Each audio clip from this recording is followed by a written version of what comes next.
Fabian, a friend of mine from Israel, wrote in. On the Sabbath, it felt like 1973 all over again. We woke up to the distant thunder of missiles and Iron Dome interceptors. Something big was on, but our devices were off because of Shabbat. And so only our neighbors and the security services knew how big this was. We walked to morning prayers. Not halfway through, the local border guard officer interrupted the service to say an exceptional event was unfolding and we should get the children inside the house. Terrorists had infiltrated in large numbers and were moving through the countryside. And we started seeing our friends and our neighbors wearing green uniforms instead of holiday white, heading off to serve. The Sabbath, overridden by the need to protect life, one stopped and told us, go home. In the afternoon, we heard machine guns over the horizon. A cell must have gotten close. It is ugly. It's as ugly as it's ever been in my lifetime. We're in total shock, same kind of shock from 1973, the same complete failure of intelligence, complete inadequacy of border protection systems, utter shock of the burning tank we thought this enemy could never defeat. It's the same enemy we thought. Then also, we thought they would never dare something like this.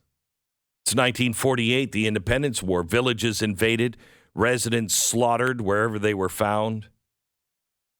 Here also, the same enemy as now. Village streets are full of bodies, women and children massacred in their homes, teenagers made to go door to door to get the residents to open their house so they could all be killed, execution style, more easily. Hostages, including soldiers, but also once again women, children, grandmothers, taken to Gaza to face God only knows what fate. Shock is still profound, and anger, lots of it. Grief has started mixing in as the funerals have started today.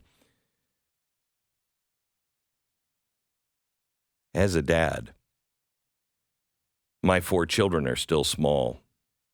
The youngest is 6, the oldest 11. My oldest boy is 8. So when I think about them, I thank God we don't live near Gaza. My children are safe now. I have no illusions about what could happen to them if Hamas got their hands on them. I'm proud of my children. They are scared.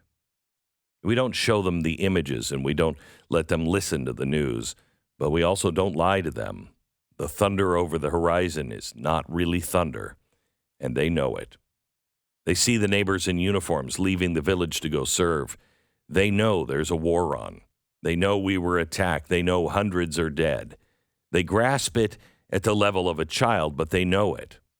We tell them the truth without gory details and always accompanied with our advice to trust God and the IDF.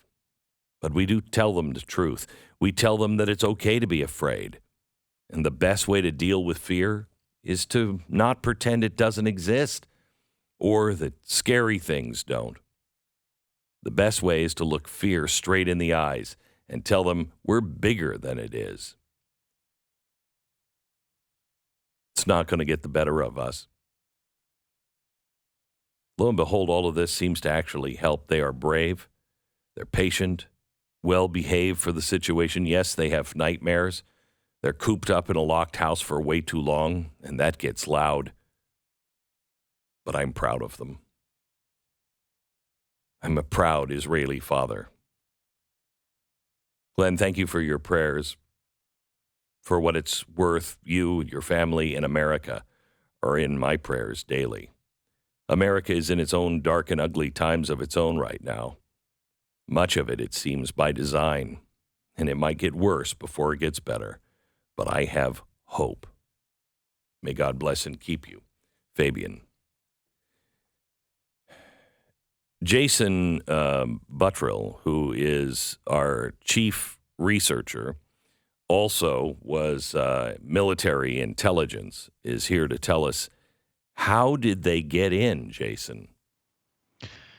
Well, Glenn, it was an unprecedented event. I would say impossible, but only impossible if it was just a few random terrorists within the Gaza Strip, but that's not what this was. This was an Iranian-backed, Iranian-planned, Iranian-coordinated plot to pull this off. They came in from multiple areas. They came in from the sea, boats from the sea. They came in from paragliders through the air, and they came in through a very coordinated and sophisticated attack from the land. They first used drones to knock out observation towers along the border. They then fired a barrage of rockets to distract across the border, and then they went in with explosives, IEDs on the border fences. I was in this exact same area and in some of the exact same towns that were hit the hardest when we opened up our embassy in Israel. And the IDF spokesman then, he's been making several announcements over the past weekend, predicted this exact same thing. He said, if we're not here, if we don't respond the way we're responding, they will come into these areas, they will hit these towns. That's exactly what they did.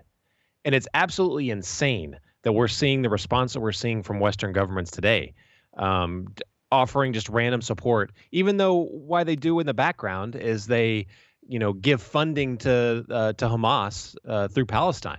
I mean, the reactions and the way that they've responded to this has been absolutely atrocious. And what we should be doing is there was a blueprint for this, Glenn. This did not have to happen. There was a blueprint for this not to happen. It was the Abraham Accords. It was exactly what the Trump administration had set forth. I saw the State Department talking about recently how there had been unprecedented peace. Well, yeah, of course there had been, because there was actually a good plan to do this, but you abandoned it. You abandoned it when you started going back to Iran and incentivizing them to do what they're doing now.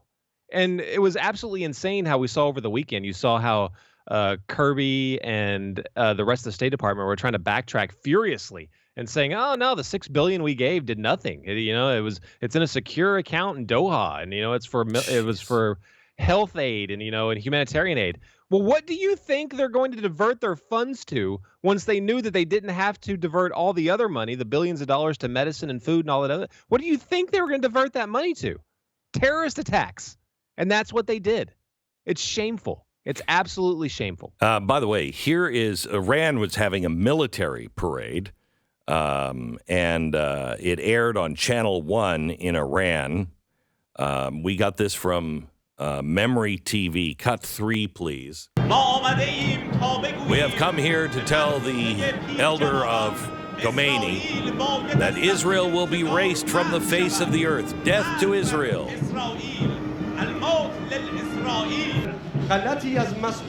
The officials of the Zionist regime make a mistake. The Islamic Republic will raze Tel Aviv and Haifa to the ground. This is very clear, and we're going to go into where this all comes from. I've been saying for years that the next Holocaust will come from Iran. They are serious about raising Israel and vanishing the Jew. Here's the Hamas leader to the Jews, also from Memory. This is airing now on television all throughout the Middle East. This is our call to our resistance, to our West Bank, to our people. Our resistance abroad, our strategic allies, the sons of this nation. Today is your day. We are on the verge of victory. Let us be partners in creating this great victory.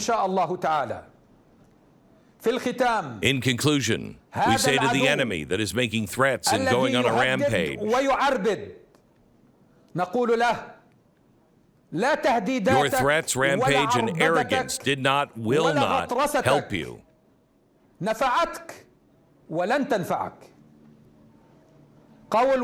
We say one thing: get out of our land. Get out of our faces. Get out of our Jerusalem and our Al-Aqsa Mosque. We do not want to see you on this land. This land is ours. Jerusalem is ours. Everything is ours. So I think it's pretty clear, what they want, and I don't think it's a two-state solution. Maybe people will listen. Now, these same people say different things, when they're speaking in English. But that's why we go to Memory, which is an organization that translates all of the news into English so you can read the subtitles. You know exactly what they're saying. And they are very, very, very clear. Here is cut 5, Hamas, a commander calling for more attacks. Listen to this. In light of the continuous crimes against our people, and in light of the occupation's rampage, in its disregard for international laws and resolutions, and in light of the American and Western support of Israel and the international silence, we have decided to put an end to all of this with the help of Allah. So the enemy understands that the time it could go on a rampage without being held accountable is over. We declare the beginning of Operation Al-Aqsa Deluge to say to our young people in the West Bank from the various organizations, today is your day to sweep out the occupiers and their settlements from all of our lands in the West Bank, to make them pay the price for their crimes over the lean years. Organize your attacks on the settlements with all your means at your disposal. Torch the earth under the feet of the plundering occupiers. Kill, burn, destroy, and shut down roads. Make the cowardly occupiers understand that the Al-Aqsa deluge is bigger than they think.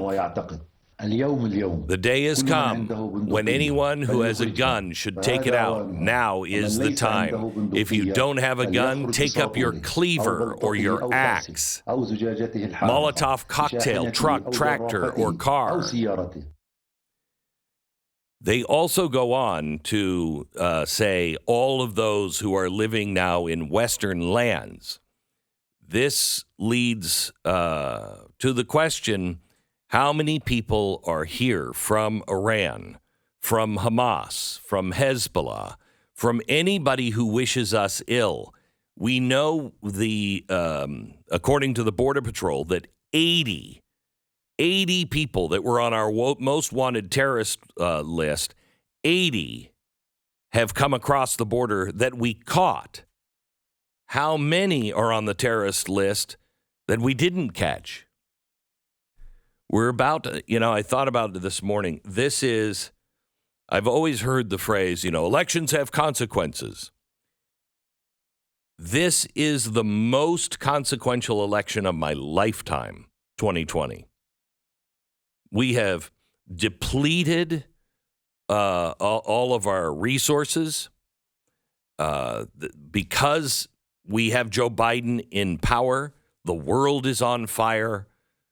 The oil shortage that is here, the munitions shortage that we have. Let me bring Jason back in 1 minute to talk just about how are we going to respond and what could we possibly give them, because we've given so much already to Ukraine.